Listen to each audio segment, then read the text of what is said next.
सत्य, ठळक व निर्भीड सक्षम न्यूज. जतसह परिसरातील बातम्या पाहण्यासाठी सक्षम न्यूजला सबस्क्राईब करा. ज्या वेळेला तिथेही सभा घेतली होती, आताची सभा आहे, सभेला गर्दी माणसंही भाड्याने आणली पण होत नाही. ज्या वेळेला कधी टी व्हीवर एडिट करून काही तर धावलं की म्हणून येणाऱ्या आमदारांना असं वाटतं की मी जतच पूर्ण स्वच्छ केले. येत्या काळात 29 पत्र आम्ही आमदारला ह्या ज्यात आहे त्याला स्वच्छ व्यवस्थित करू. आणि गुंडगिरीची भाषा त्यांच्याकडूनच आहे. प्रत्येक प्रभागात जावा, कुठे जावा, मी लय असं करतो, तसं करतो, हे करतो. पेडेशन कसं करता असतंय ते मी सांगतो. साहेब, आपण इथं इलेक्शनच्या वेळेस सांगतो की गुंजळी समाजाला सभागृह केलं 40 लाख रुपये देऊ. त्या सभागृहाला स्थगिती दिली आज सत्ताच्या आमदारांनी. त्याचा माझा कागद बी आहे,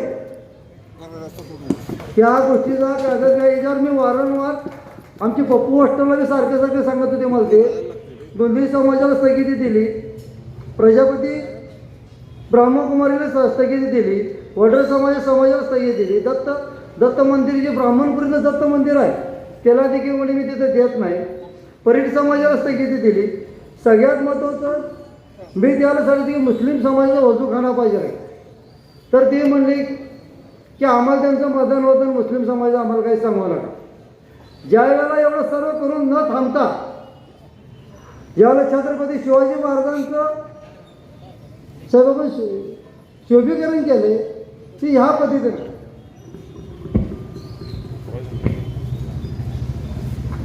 पद्धतीने शोभीकरण केलेलं आहे. आणि नगरपालिकेने 3D केलेलं आहे. नगरपालिकेने 3D करून ह्याची 75 लाख रुपये एस्टिमेट केलेला आहे. तर ह्याच्यावर देखील त्यांनी स्थगिती देऊन त्याचा पत्राला मुद्दाम थांबवलेला आहे. आणि त्यात तिने एक मोठा रेडा आमच्या नगरपालिकेत आणून ठेवलेला आहे. 4 तारखेनंतर तिचे आमची बी गाठ आहे. तिथं ही स्थगिती ठेवलेली आहे.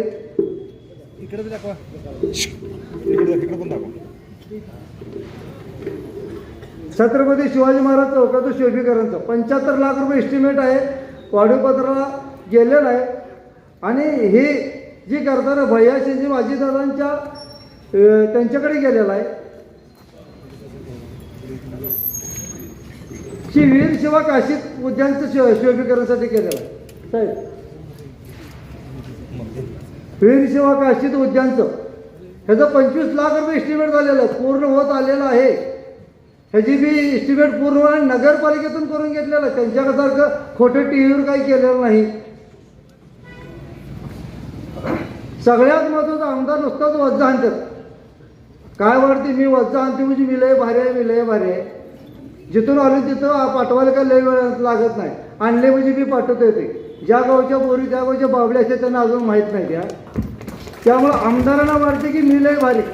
विकासाचं तर एक शब्द बोलत आहेत. विकासाचा शब्द बोलल्यावर जेव्हा मी त्यांचं सांगितलं तर आभार मानतो. आपण जतमध्ये एकूण 2700 घरांचं प्रकरण केलं होतं. तेव्हा आमचे गायकवाड साहेब म्हणून हे जे होते ज्याला प्रत्येकाला घरकुल मिळावं आणि माडा प्रकल्पाचं 2700 घरं मंजूर केली होती. त्याचे 2300 मंजूर आलेले आहेत. त्याचं मॅप नगरपालिकेचे आहे. हे बघा, 2300 घरांची मंजुरी आहे. 2300 गोंधळी समाज, विठ्ठलनगर, इंदिरानगर. तिने इंदिरानगरचा परवा धावलंच आहे. तो म्हणजे एवढं काय तर अशी घरं असं ह्या पद्धतीनं प्रत्येकाचे येणार आहे. 1 BHK येणार आहे. ह्याची सिस्टम बी वेगळ्या पद्धतीनं आहे. 750 स्क्वेअर फूट ते 700 स्क्वेअर फुटात त्याचं काम होणार आहे. 1 BHK 1 RK अशी जी घरं आहेत.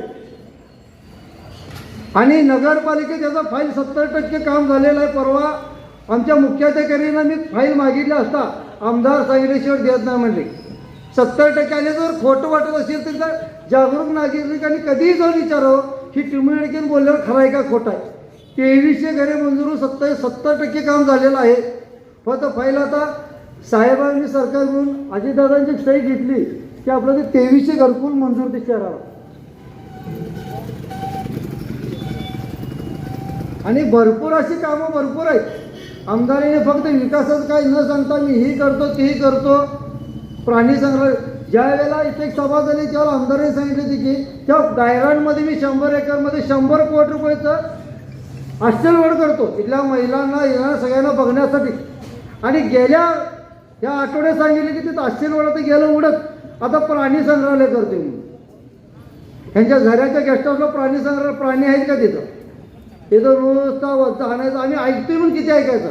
आणि नुसता धावतात की तुम्ही गुंडगिरी करताय, मी गुंडगिरी करताय. प्रशासन आज आहे तर उद्या नाही. आता आमदारांना कुठेतरी चढ आलाय कारण उतारा अजून त्यांच्या ध्यानात नाही. कायम चढ नसतोय, उतारा आल्यावर तुम्हाला कळणार नाही आमदार साहेब काय होते काय नाही ते. परवाच्या काय सभेत सांगितले की ब्राह्मणपुरीतलं विहीर मी मुजवले म्हणून, ब्राह्मणपुरीतलं विहीर मी मुजवले म्हणून. त्या विहिरीचा वाद असताना तिथल्या लोकांची समजूत काढून मुजवली. आमच्या प्रभाग क्रमांक 9 मध्ये बिरोबा मंदिर जो सभा घेतली होती तिथे एक शौचालयाला दरवाजा बसवायचा होता. शौचालयाला ह्या आमदारांनी 10 शिवला फोन करत होता दरवाजा बसवा म्हणून. ह्यांचं धाडच झालं नाही, एक दरवाजा बसवायचा 25चा. ह्या मी स्वतः बसवले 4 दरवाजे. आणि वाटलं तर आमदारांनी शिवला फोन लावून विचारावं खरं आहे का खोटं आहे. त्याचे मग फोटो आहेत माझ्याजवळ. उगाच खोटं बोलते, रिटून बोलते, प्रत्येकदा टीका करायच्या. मी असा आहे, मी तसा आहे. देवाभाऊचा फोन आला. आजकाल एवढी फोन येतात कुणाला बी. आज इतकी कलाकार झाल्यात की कुणाचाही फोन कुठल्या आवाजात काढू शकते. स्टेजवर बसले. देवाभाऊचा फोन आलता, आदरणीय मुख्यमंत्री देवाभाऊचा फोन आलता. व्हिडिओ कॉल करता आला नाही लोकांना ही देवाभाऊ व्हायचं म्हणून. तिकडून एका कुणाला तर ठग्याला सांगायचा फोन करायला देवाभाऊच्या आवाजात फोन काढ म्हणून. आणि देवाभाऊ सांगतात आम्ही तुमच्या बरोबर आहे. व्हिडिओ कॉल कर की कळू दे आम्हाला देवाभाऊ आहेत का आणि कोण आहे. उगाच खोटं बोलते, रिटून बोलते. साहेबांनी सांगितलं की लय त्याच्यावर बोलूच नका, त्याला किंमत दिली की ते मोठा होत होती. तर साहेब जेवढं गप असेल तेवढं त्याला फोपायलाच वाटाले. प्रत्येकदा यायचं, येताना जॅकेट घालून यायचं, तर टी शर्ट घालायचं, खांद्यावर कुणाला तरी घ्यायचं, वाजवायला लावायचं. येते 29ला वाजू त्यांनी चांगलं आणि नगरपालिकेतली वाजवते. आणि नुसतं सांगायचं मी एवढा करतोय, मी तेवढा करतोय. विकासाचा कुठलाही माता भगिनींचं ही नाही. येत्या काळात माता भगिनींना काम देण्याचं जतमध्ये साहेब आता आपण ती थिरडी आणली नाही. 100 टू व्हीलर 4 व्हीलरला पार्किंगची सोय करतो आपण. 100 4 व्हीलर बसेल एवढं. आणि इथल्या वडापात्रात तिथं 2 व्हीलरचं पार्किंग होऊ शकते, मच्छी मार्केट होऊ शकते, मटन मार्केट होऊ शकते. ह्याचं त्यांच्यावर कुठलंही माप नाही. बाजारपेठेत एक जागा आहे आपली नगर परिषदची 30 लाख रुपयाचं त्याचं इस्टिमेट झालेलं आहे. सगळं झालं, टेंडरला गेलेलं आहे, प्रशासकीसाठी मान्यतेसाठी थांबलेलं आहे. शौचालय महिलांसाठी मंजूर झालेलं आहे 30 लाख रुपयाचं. तर कुठं आहे तिने जाऊन सांगावं. आज तिने मोठं अजूनही सध्या ती कागदाला कोटा प्लॉटमधलं काम हिने थांबवलं. बसवेश्वर मंदिराचं काम 21 लाख रुपये मी दिले मध्ये. कुठं आहे 21 लाख रुपये. अहो या दुसऱ्याच 21 लाख रुपये हाणणार आहे. 21 पैसे देते, 21 लाख काय ढेकळं देते. आणि जेवढा कोण ओळखत नसेल तेवढा मी ओळखते चांगला. फक्त मोठं बोलायचं, रिटून बोलायचं. आता प्रशासनावर दबाव टाकून एडकेला अडवा, ह्याला अडवा, ह्याला बघतो त्याला बघतो. किती बी बघा आम्हाला काही फरक पडत नाही. आता आमच्यातली ती सांगतात काय काय लय बोलू नका, लय हे आहे ते आहे. आम्ही बी ह्याच गावचं आहे. परगावावरनं आणली, आणल्याला पार्सल लई दिवस टिकत नसते. आपण जरी हॉटेलनं जेवण आणलं तर संध्याकाळी टाकते ती बाद झाली म्हणून. खरं घरातलं स्वयंपाक टाकत संध्याकाळी खाते. तसं ती आणल्याला जेवण आहे बाहेरचं. लई दिवस थांबत नाही, संध्याकाळी टाकून द्यायचं. 29 पुतं टाकून द्यायचंच आहे.